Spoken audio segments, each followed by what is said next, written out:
Hello everyone, welcome to my channel Satya competitive classes. आज की इस वीडियो में हम लोग सीखेंगे जो डिमॉन्स्ट्रेटिव प्रोनाउन होते हैं उनका यूज किस तरीके से होता है। आइए देखते हैं। डिमॉन्स्ट्रेटिव प्रोनाउन जैसे कि इसको हिंदी में हम लोग क्या कहते हैं, संकेतवाचक सर्वनाम कहते हैं। और इनके नाम से जैसे लग रहा है कि संकेतवाचक, तो देखिए क्या होता है, वे प्रोनाउन जो व्यक्ति या वस्तुओं को पॉइंट आउट करने के लिए प्रयोग किए जाते हैं। ठीक है, जैसे जो प्रोनाउन टॉपिक है वो मैं पहले ही अपने लास्ट वीडियोस में पढ़ा चुका हूँ। और अब मैं इसको क्या कर रहा हूँ, वन बाय वन करके जो है प्रोनाउन हम लोगों के हैं उनको डिफाइन कर रहे हैं और उनको सेंटेंस में किस तरीके से यूज करते हैं। और इनसे रिलेटेड जो एरर्स आती हैं वो जो कॉम्पिटिटिव एग्ज़ाम होते हैं उनमें किस तरीके से पूछी जाती हैं। ठीक है, तो उनको हम लोग जो है पॉइंट आउट करते हुए चलेंगे। ठीक है, आइए तो देखते हैं। जैसे देखिए जो डिमॉन्स्ट्रेटिव प्रोनाउन होते हैं, तो मैंने इसकी पहले भी डेफिनेशन बताई थी और फिर बता देता हूँ मैं एक बार। वे प्रोनाउन जो हाँ व्यक्तियों या वस्तुओं को पॉइंट आउट करने के लिए, ठीक है, मतलब संकेत करने के लिए, चाहे वो हमारे पास हों या हमसे थोड़ा दूर हों, तो उनको पॉइंट आउट करने के लिए, संकेत करने के लिए हम लोग क्या करते हैं, डिमॉन्स्ट्रेटिव प्रोनाउन का यूज करते हैं। ठीक है, देखिए डिमॉन्स्ट्रेटिव प्रोनाउन कौन कौन से होते हैं। देखिए एक तो दिस होता है जी। क्या होता है, एक दिस होता है। दिस का प्रयोग कहाँ पर करते हैं हम लोग, समीप की एक वस्तु या व्यक्ति के लिए होता है। ठीक है, दिस का प्रयोग क्या करेंगे हम लोग, जो हम लोगों के बिल्कुल निकट हो, ठीक है, पास में हो, उसका उसको संकेत करने के लिए हम लोग क्या करते हैं, दिस का प्रयोग करते हैं। और एक शर्त और है, क्या होनी चाहिए, वो मतलब एक होनी चाहिए, यानी कि सिंगुलर होनी चाहिए। ठीक है, मतलब एक वचन में अगर है तो हम लोग क्या करेंगे, उसका दिस का प्रयोग करेंगे, एक वचन में हो और बिल्कुल हम लोगों के क्या हो, समीप हो, पास में हो। ठीक है, जैसे देखिए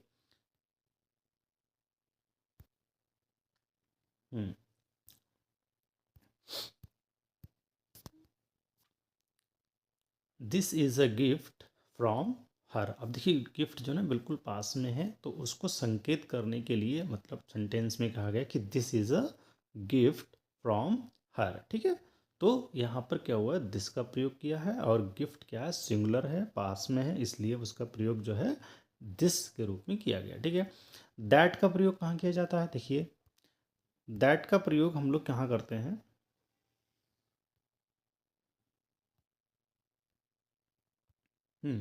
दैट का प्रयोग दूर की वस्तु या व्यक्ति के लिए होता है। ठीक है, दूर हो, ठीक है, जैसे दूर का मतलब है, जैसे हम बैठे हैं और हमसे कोई चीज़ दूर है, ठीक है, तो उसको संकेत करने के लिए हम लोग क्या करते हैं, दैट का प्रयोग करते हैं। देखिए जैसे that is just what he wants. ठीक है, that is just what he wants, या this is that is a book. ठीक है, मतलब कोई चीज़ दूर है।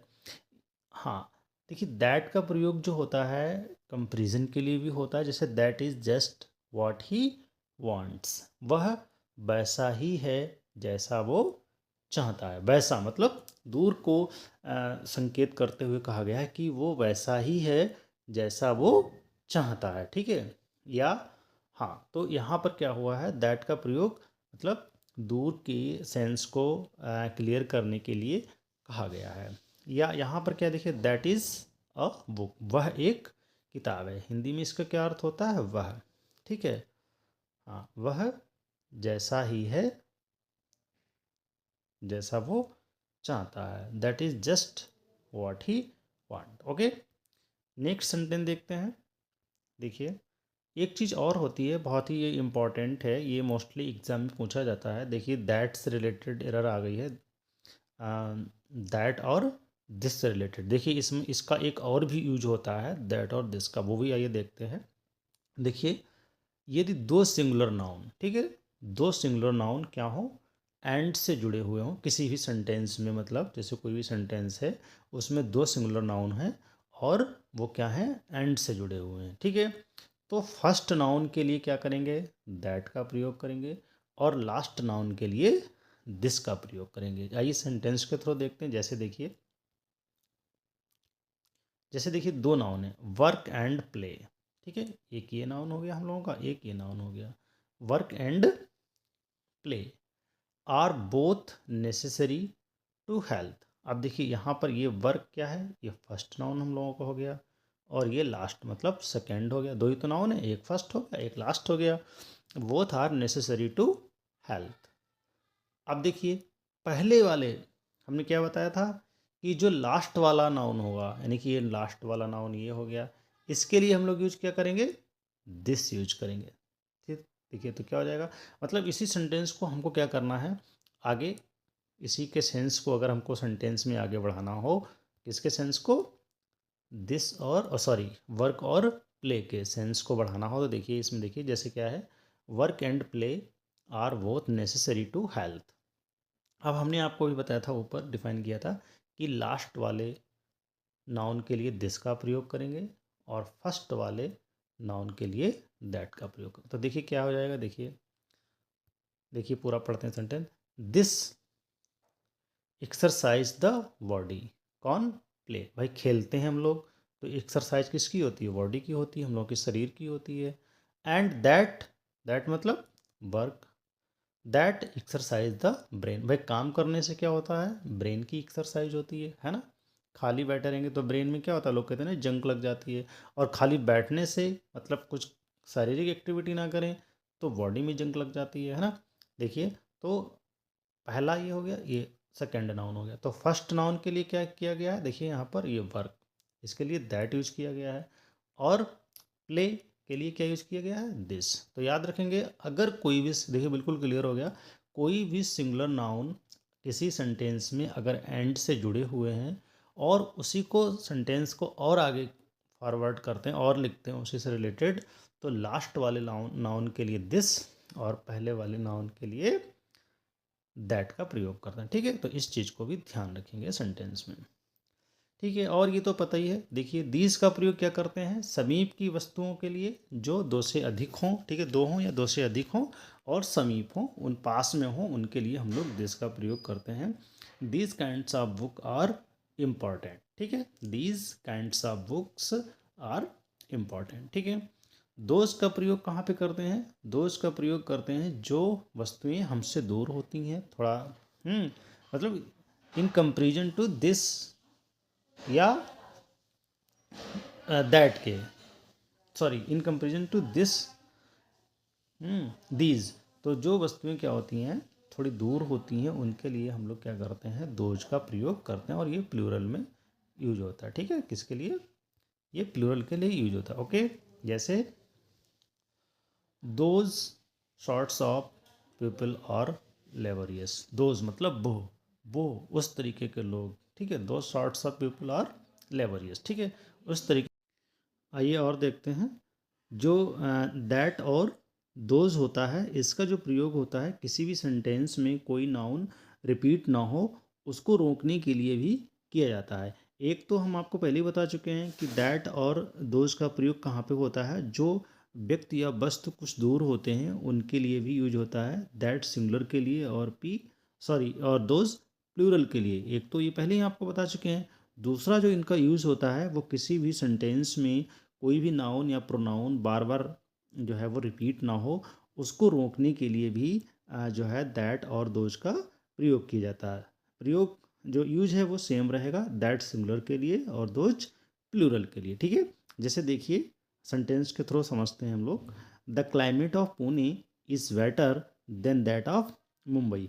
अब देखिए यहाँ पर क्या है, क्लाइमेट की कंपेरिजन की गई है, किससे कंपेरिजन की गई है। ये सेंटेंस जो है एग्ज़ाम्स में खूब पूछा जाता है और इसकी जो एरर्स होती हैं वो भी एग्ज़ाम्स में खूब पूछी जाती हैं, और मोस्टली हम लोग क्या कर देते हैं यहाँ पे दैट लगाना भूल जाते हैं। हम लोग समझ लेते हैं कि जो कंपेरिजन की गई है वो पुणे की गई है, पुणे और मुंबई की गई है, बट नहीं, जो कंपेरिजन की गई है वो किसकी की गई है, क्लाइमेट की गई है। जो क्लाइमेट पुणे की है और जो क्लाइमेट मुंबई की है उन दोनों की कंपेरिजन की गई है, तो इसीलिए यहाँ पर जो है वो दैट का प्रयोग किया गया। क्लाइमेट क्या है, सिंगुलर है यहाँ पर, इसीलिए यहाँ पर दैट का यूज हुआ है। ठीक है, जैसे जैसे आइए देखिए सेंटेंस में देखते हैं, the climate of Pune is better than that of Mumbai. अब देखिए यहाँ पर क्या है, अगर यहाँ पे दैट ना लगाते तो हमको लगाना पड़ता than the climate of Mumbai. ठीक है, than the climate of Mumbai. तो यहाँ पर क्लाइमेट वर्ड बार बार ना आए,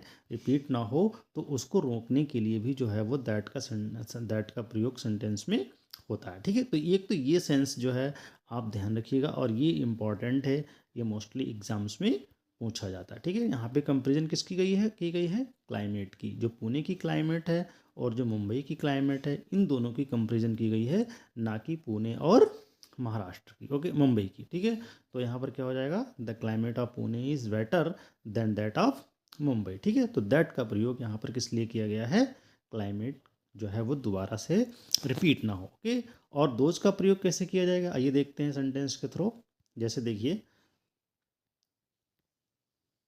the roads of Delhi are wider than those of Lucknow. ठीक है, अब देखिए यहाँ पर क्या किसकी कंपेरिजन की गई है, रोड्स की गई है, जो लखनऊ के रोड हैं और जो दिल्ली के रोड्स हैं उनकी कंपेरिजन की गई है, और ये रोड्स वर्ड जो है वो दोबारा से रिपीट ना हो, इसीलिए यहाँ पर दोज का यूज किया गया। ओके, तो हम लोग समझ गए कि जो दैट और दोज होता है, किसी भी सेंटेंस में किसी नाउन या प्रोनाउन को दोबारा सा ना रिपीट होना पड़े, इसलिए जो है, हाँ, रिपीट ना होना पड़े, सॉरी, तो उसके लिए भी हम लोग क्या करते हैं, दोज का प्रयोग करते हैं। और ये सेंटेंस जो है मोस्टली एग्जाम्स में खूब पूछे जाते हैं। यहाँ पर क्या है, प्लूरल के लिए दोज का यूज करिएगा और सिंगुलर के लिए दैट का प्रयोग करिएगा। ठीक है, और आइए देखते हैं कुछ सच का प्रयोग कहाँ पर करेंगे। देखिए, हाँ, सच का प्रयोग हम लोग कहाँ पे करेंगे, जो पहले से उल्लिखित किसी चीज़ की ओर इशारा करता है। देखिए, सच जो होता है,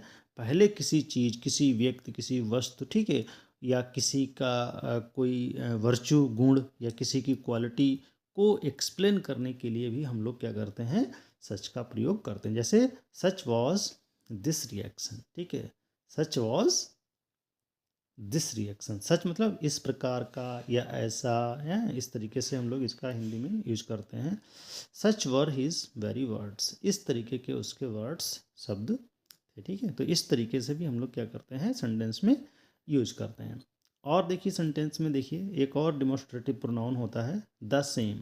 द सेम का यूज कहाँ पर करते हैं, देखिए, द सेम का जो अर्थ होता है वो दिस, दैट और दोज के ही सेंस में होता है, बट ये निकटता के बजाय, मतलब समीपता की बजाय क्या करते हैं, समानता पर जोर देता है। दिस, दैट, दीज, दोज जो क्या करते हैं, ये निकटता या दूर की जो चीज़ें होती हैं उनको संकेत करती हैं, लेकिन जो सेम वर्ड होता है वो समानता पर जोर देता है, और यह संज्ञा के रूप में भी क्या होता है, संज्ञा के स्थान पर भी प्रयोग किया जा सकता है, अक्सर तुलना दिखाने के लिए जैसे के साथ प्रयोग किया जाता है। जैसे देखिए, he is the same, he is the same age he ever was. ठीक है, वह वैसा ही है जैसा वो पहले या पहले कभी था। ठीक है, तो इस तरीके के जो है सेम का प्रयोग करते हैं, और सेम के साथ एज का भी प्रयोग करते हैं, ये भी ध्यान रखना। इसके साथ दैट का प्रयोग नहीं करते हैं, ये अभी आपको हम आगे बताएंगे दैट का प्रयोग करते हैं कि नहीं, बट यहाँ पे